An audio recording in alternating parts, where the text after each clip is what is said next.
Hello guys, कैसे हो आप लोग। आई होप आप सब ठीक होंगे। जो आज का हमारा क्वेश्चन है, describe the classification of industry. ठीक है, तो यहाँ पे हमको क्वेश्चन का मतलब क्या है। सबसे पहले हमको डिस्क्राइब करना है। क्या डिस्क्राइब करना है हमको? Classification of industries. जो हमारी इंडस्ट्री है वो कौन सी है, क्या वो स्मॉल स्केल है, लार्ज स्केल है, एग्रो बेस्ड इंडस्ट्रीज़ है। तो उसका हमको क्लासिफिकेशन मतलब बताना है। मतलब कौन सी कैटेगरी में आती है हमारी इंडस्ट्री, एग्जैक्टली मीनिंग है वो classification. Answer: industries are divided on the basis of human labour, ownership and the sources of raw material. सबसे पहले जो भी कोई भी इंडस्ट्री होती है ना, वो डिवाइड होती है। ठीक है, तो सबसे पहले यहाँ पे कौन से बेसिस के ह्यूमन लेबर हैं आपके पास। मतलब आपकी जो इंडस्ट्रीज़ है उसमें कितने लोग काम करते हैं। कम संख्या की लेबर है, मतलब 50-100 हैं या 1000 तक लेबर्स हैं। फिर ओनरशिप। ओनरशिप मतलब यहाँ पे आप क्या एक सिंगली हैंडेड पर्सन हो जो इंडस्ट्रीज़ को पूरा रन करते हो, पूरा देखते हो, या आपके साथ कोई पार्टनरशिप में है। ठीक है, अब जैसे अगर मैं सिंगली हैंडेड सब देख रही हूँ तो सब कुछ के लिए क्या होगी, मेरी परमिशन की रिक्वायरमेंट होगी। अगर पार्टनरशिप में है तो वहाँ पे क्या होगा, दो लोगों की परमिशन की रिक्वायरमेंट रहती है। And the sources of raw material, कि आपके सोर्सेज क्या है रॉ मटेरियल के। मतलब आपका रॉ मटेरियल कहाँ से आ रहा है, सब कुछ वो देखते हैं। फिर B, on the basis of human labor, the industries can be divided as a small scale and large scale industry। ठीक है, तो जो हम अभी यहाँ पे क्या देख रहे हैं, सबसे पहले तो हमने इंडस्ट्रीज़ देखा कि इंडस्ट्री डिवाइड किसके बेसिस पे हो रही है, human labour, ownership and the sources of raw material. But अब यहाँ पे हम क्या देखेंगे कि हम ह्यूमन लेबर के बेसिस पे देखेंगे कि हमारी इंडस्ट्री जो है डिवाइड्स हो रही है। तो उसमें फ़र्स्ट कौन सा स्मॉल स्केल है, फिर लार्ज स्केल इंडस्ट्री है। कि हमारी इंडस्ट्री किस कैटेगरी में आती है, वो किससे पता चलता है, वो हमारी ह्यूमन लेबर से पता चलता है। तो यहाँ पे है स्मॉल स्केल और large scale industries. Large scale industry, this industry where more employment is available is called large scale industries. तो जो इंडस्ट्रीज़ है यहाँ पे क्या होगा, ज़्यादा एम्प्लॉयमेंट अवेलेबल होगी। मतलब यहाँ पे क्या होगी, बड़े स्तर पे लोग काम करेंगे, 1000-2000।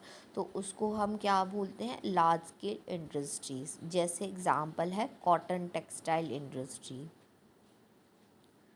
फिर है हमारा small scale industry, where industry is under the direction of an individual ownership and the number of labourer is less is called small scale industry. Example sugar industry. अब यहाँ पे क्या है, जो आपकी स्मॉल स्केल इंडस्ट्री होगी ना, वो अंडर किसके डायरेक्शन एक ही जने के होगी। मतलब जैसे अगर मेरी इंडस्ट्री है, ठीक है, मेरी इंडस्ट्री में 50-100 लोग काम कर रहे हैं, तो वो जो भी डायरेक्शन लेंगे, कुछ भी गाइडेंस लेंगे, तो वो किससे लेंगे, सिर्फ मेरे से लेंगे। उसमें किसी और का रोल कुछ भी नहीं होगा। और यहाँ पे जो लेबरर होंगे वो भी बहुत कम स्तर पे होंगे। और यही हमने देखा कि जो हमारा लार्ज स्केल इंडस्ट्री है, जहाँ पे बहुत सारे लोग काम कर रहे हैं, 1000-2000, तो वहाँ पे क्या होगी कि ऐसा नहीं कि एक ही जना डायरेक्शन देगा, एक ही जना उनको इंस्ट्रक्शन देगा फिर काम होगा, ऐसा नहीं होता। यहाँ पे जब इंडस्ट्रीज़ बड़ी हो जाती है, लार्ज स्केल इंडस्ट्रीज़ होती है, तो उनकी हायरार्की क्या हो जाता है, डिफरेंस होती है, अलग होती है। कि है ना, मतलब हर डिपार्टमेंट के एक्सपर्टीज़ होते हैं। सपोज़ एग्ज़ाम्पल फाइनेंस है, एचआर है, और लेबर्स को ट्रेनिंग स्किल्स देनी है, तो उनका पूरा डिपार्टमेंट अलग होता है, उनके एक्सपर्टीज़ अलग होते हैं। तो ये सब चीज़ें होती है, तो वो गाइडेंस क्या लेंगे, अपने डिपार्टमेंट के एक्सपर्ट से लेंगे।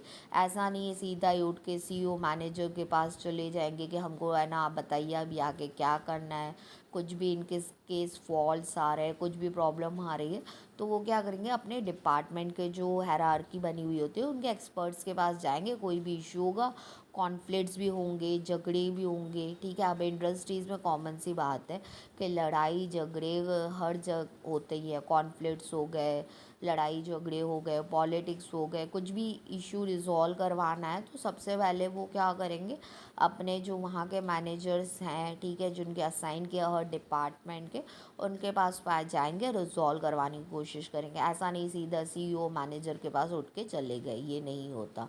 हाँ, ये चीज़ स्मॉल स्केल इंडस्ट्रीज़ में हो सकती है, बिकॉज वहाँ पे क्या होता है, डायरेक्शन एक ही जना दे रहा है और यहाँ पे संभालने सिर्फ हमको 50-100 लोग हैं, तो हमको इतना कोई प्रॉब्लम नहीं होता। ये चीज़ पॉसिबल भी नहीं हो सकती लार्ज स्केल इंडस्ट्रीज़ में कि इतने सारे लोगों को आप सिंगल हैंडेड संभालो और हर चीज़ मैनेज करो, इट्स नॉट पॉसिबल। फिर है हमारा एग्रो बेस्ड इंडस्ट्री।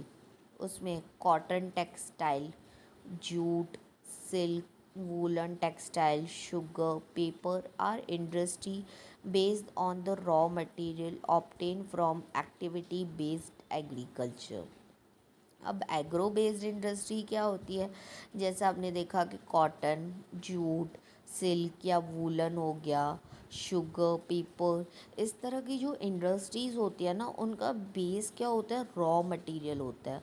और रॉ मटेरियल भी क्या होता है, जो ऑब्टेन हो रहा है हमको किधर, किससे, एग्रीकल्चर से, ठीक है। जो भी इनको चाहिए, आई नो कि जितने भी हमारे मतलब कॉटन का हो गया या कुछ और चीज़ें हो गई, तो हमारा बेस ऑलमोस्ट एग्रीकल्चर रहता है। बट यहाँ पे पूरा स्पेसिफाई ही एग्रीकल्चर होगा, यहाँ पे कोई चेंजेस नहीं होंगे, कुछ आर्टिफिशियल यूज़ करके चीज़ें नहीं होंगी। उनका बेस जो रहेगा वो एग्रीकल्चर के बेसिस पे ही रहेगी। जैसे सपोज़ आप एग्ज़ाम्पल लीजिए, अगर मुझे थ्रेड बनाना है तो मुझे सबसे पहले रिक्वायरमेंट किसकी होगी, कॉटन की होगी।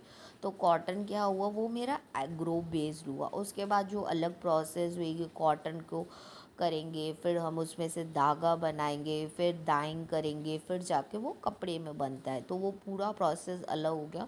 बट जो मेरा प्रॉपर बेस है वो एग्रीकल्चर का किसका है, कॉटन का है। तो थैंक यू गाइस। अगर ये वीडियो आपको अच्छी लगी हो तो please like, share and subscribe my channel. कोई भी सजेशंस हो, कुछ भी फीडबैक देना हो, आप मुझे कमेंट में दे सकते हैं। आगे किस टॉपिक्स पे आप शॉर्ट्स और वीडियोस देखना चाहते हैं वो भी आप मुझे कमेंट में बता सकते हैं। And guys, please subscribe my channel, keep motivating, keep supporting. Thank you guys for watching.